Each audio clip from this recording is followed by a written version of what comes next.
How's it going, Grade A Nation? Chris Thomas here. Hope you're having a grade A kind of day. And my guest on this installment of Grade A Nation is a friend of ours, a friend of the show, Paul Dawson. He's a substitute teacher, or he was a substitute teacher. Why do you have to frame it like that? Well, I mean, you did lose out on another substitute teaching gig, right? Well, that's not why I'm on the show, okay? Well, we'll talk about what you want to talk about, and then we'll talk about the incident that happened last week, okay? Fine. Okay, well, Paul Dawson wants to talk about this matter where there is a film being developed called Finding Jack. It's a Vietnam action drama. And they've decided to use a mix of CGI and actual footage of the deceased actor James Dean, who died in 1955. And Paul, why are you upset about this? Well, I've been on this show before, and you know I'm a substitute teacher, but one of the things I've always had, you know, a little interest in is being an actor. And you know, because you went to one of my acting gigs. Yes, that's right, you did invite me to one of your dinner theater shows. Yes, I was one of the actors in a dinner theater presentation of Paint Your Wagon. And I thought I was pretty good. Yeah, I thought your performance was just fine. So I really think that I was, you know, a decent actor. And so when there are opportunities that come about to audition, I try out. So there was this open call for this character in Finding Jack, and I tried out 3 times for the role. I had callbacks. I was very excited. But to find out that I lost the role, lost the part to someone who isn't even alive, someone who died in a car crash, burnt to a crisp. Well, I don't know if they were James Dean was burnt to a crisp or not, but yes, he did die in a car crash. Well, I mean, it really doesn't matter. I mean, James Dean has been dead for decades, and I lost out on a acting gig to a dead person. Yes, it does seem odd. And what do you think it does to my self-esteem? You know that I have issues with self-esteem. And, you know, if it was a case where a living actor got the part and I could, like, look at their resume of acting and see, hey, maybe this person is more qualified, then, you know, maybe it wouldn't have stung as bad as it did. But to have a dead person, and they're going to use, magic tricks, smoke and mirrors, CGI, hologram, lasers, whatever, to create the impression that this person is alive, even though they've been, a rotted corpse for ages. It's really strange, and I don't like it. I don't like finding out that I lost out on a part to someone who is long gone.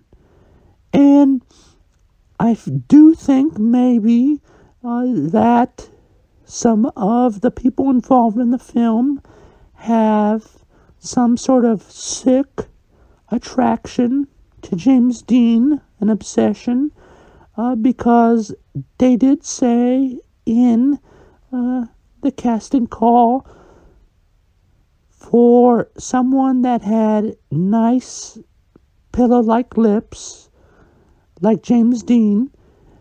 I don't believe that. I don't think they said someone that had nice lips like James Dean.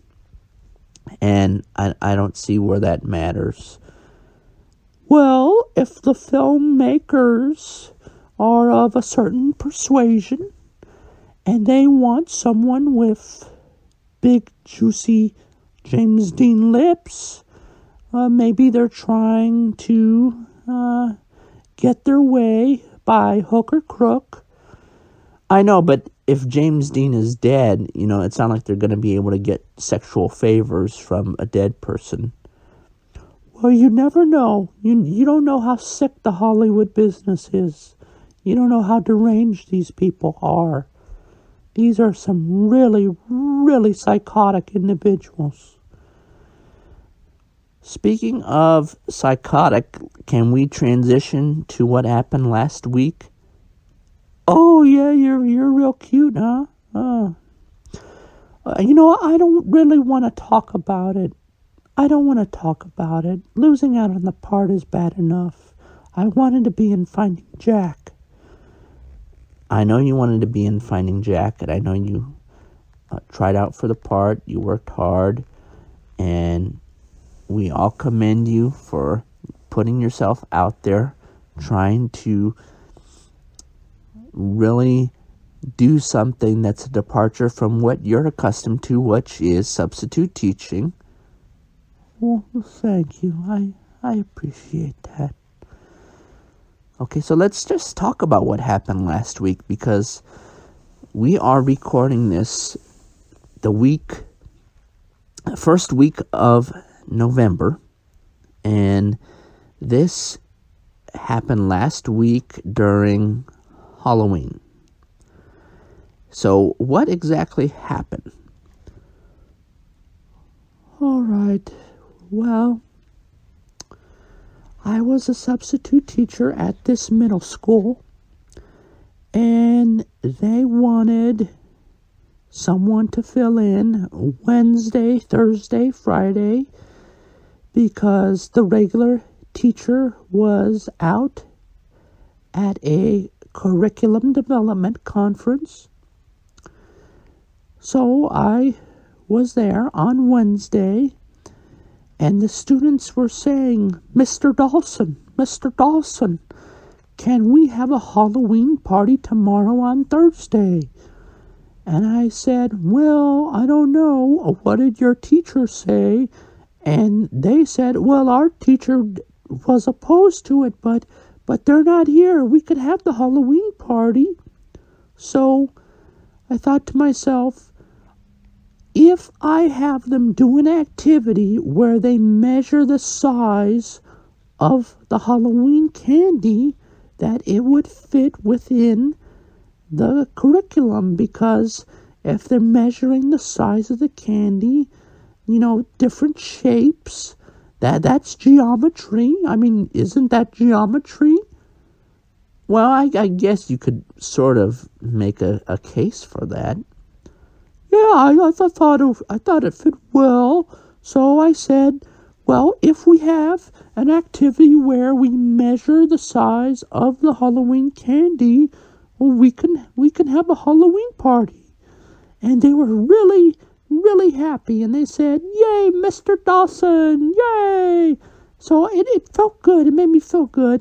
And I have my self-esteem issues, so it really lifted me up. So the following day on Halloween, they were so thankful. They said, oh, Mr. Dawson, you're the best. You're the best substitute teacher we've ever had. And they gave me some of their candy as an act of, appreciation. And so how much candy did you end up getting? Oh, I got so much. I got about 80 snack-size pieces of candy, and it was all kinds. Butterfinger, Milky Way, Three Musketeers, Almond Joy, whatchamacallit. It was, name the candy, and I was probably given a snack-sized version of it. Reese's Pieces, man, oh man, Payday, whew, all kinds of candy. It was really, whew, it was overwhelming, but it felt good to be appreciated by the students. And so, what did you end up doing with all that candy? Well, I didn't want to hurt anybody's feelings, so I ended up eating it. Paul, you ate 80 snack-size candies? Well, I didn't have breakfast when they had given it to me. I hadn't ate beforehand, so I was kind of hungry. I didn't think it was that big of a deal. Okay, but what happened? What was the cause of the controversy? What was it that led to you losing the substitute teaching gig? You weren't invited back for the Friday meeting, the Friday class installment. Well, because I ended up eating the 80 pieces of candy, and I guess because there was so much sugar, it was a little bit too much for my stomach to bear. So I had to go number 2. I had to make mud. Make mud? Yeah, I really had to move my bowels really bad. All right. I mean, don't laugh about this. This is a really sad story. Okay, so you had to go number 2, but what was the problem? Okay, so couldn't you have just gone number 2 with no problem? Well, the thing was that, since we decided to do a Halloween party, I wanted to have a special activity with the students to connect with them. So I was planning on having them do a line dance. I was going to do some line dance instruction. You're going to teach the students how to line dance? Why is that so funny to you? Why is that so funny? Well, I just think it's funny because, they're kids and line dancing is a little antiquated. Well, I was going to teach them how to line dance. I had Achy Breaky Heart ready and raring to go. I had it playing, but I could not provide my line dancing tips or instruction because I was barreled over. I couldn't move. You couldn't move? Wow. So you had to go to the restroom really bad.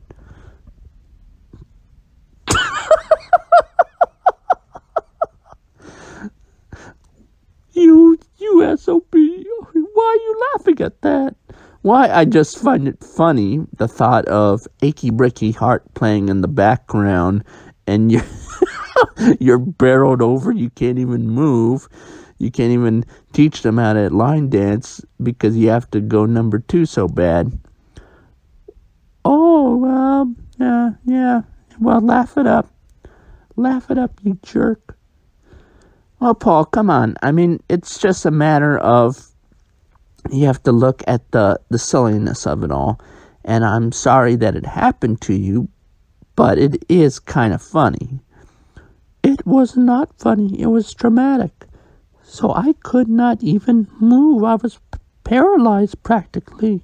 I was barreled over, and Achy Breaky Heart was playing. And so the students decided to do their own dances, but they were doing the dances of the hip-hoppers because they liked the hip-hop music. They were, doing the worm and breakdancing, and it just wasn't real line dancing. So, I said to the students, hey, let's stop with this hip-hopper business. Let's try and do some line dancing. And one of the students said, and I could not believe this, the student said, pipe down, boomer, pipe down, boomer. And wow, I was shocked at that.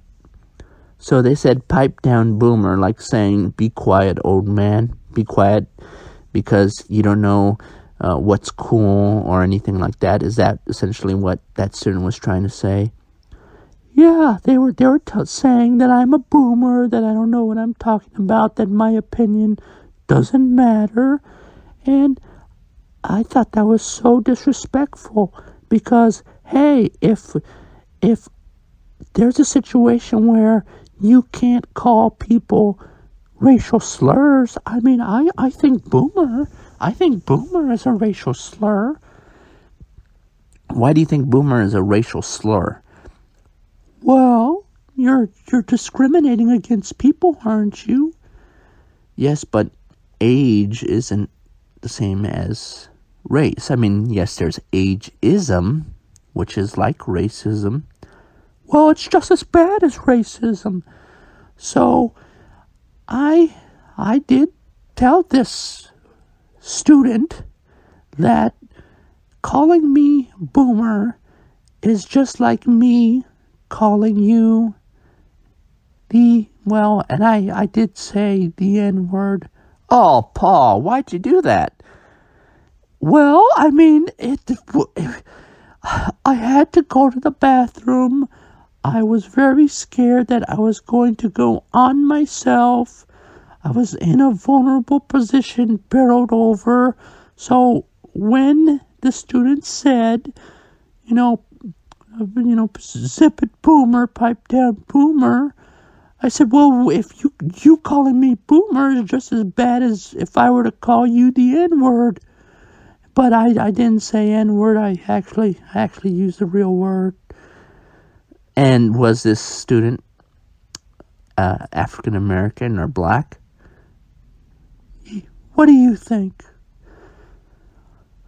Oh boy. Okay, so now we know why you weren't invited back for the Friday class meeting. When I think about it, maybe the students laced my candy so that I could have such a violent reaction. And, maybe they wanted me to get in trouble. I think you're overthinking it, Paul. It's a matter of just having so much sugar all at once on an empty stomach. You had to use the restroom. A student said something that offended you, and then you lashed out. And so it's a matter of you needing to have better self-control. Oh, well, thanks, Dr. Phil. Oh, I feel so much better now, thanks. So I don't appear in the Finding Jack movie. I'm not substitute teaching. So any other pearls of wisdom? Paul, I'm just trying to give you some guidance because it seems like, every so often one of these situations comes up and you're on here and you're very frustrated and then you get angry at me. Well, I wouldn't get angry at you if you didn't laugh and make little jokes and he sparrowed over it. Ooh, it's so funny. Ooh. You know what? I think you're a very toxic influence. I think you create a very unpleasant environment. And really, this whole situation with the guest hosts is because you can't get along with anyone for any real extended period. Oh, well. Thank you for giving me your thoughts, and maybe this will be your last time on Grady Nation if you have that low of an opinion of me. I kind of am struck that someone that is so self-destructive wants to tear me down just because you had to go number 2 and use the racial slur So maybe you won't be on anymore. Oh, well. All right. If that's how it's gonna be. If I engage in self-harm, because remember, I'm a member of Just Jump. Here we go. I'm a member of Just Jump. Because I survived a prior attempt at self-harm. But if I do it again, it's gonna be your fault. You say that, almost every time we talk now, so, if you're gonna make threats like that, I hope you seek help. F you. Well, this certainly ended on a upbeat note. Thank you, Grade A Nation. Spread the word. No, don't spread the word. This is a bad guy. He's really awful. Spread the word of Grade A Nation. Tell people that this is a show worth downloading, and maybe talk about how Paul almost crapped himself in front of a group of 30 geometry students. No, please don't do that.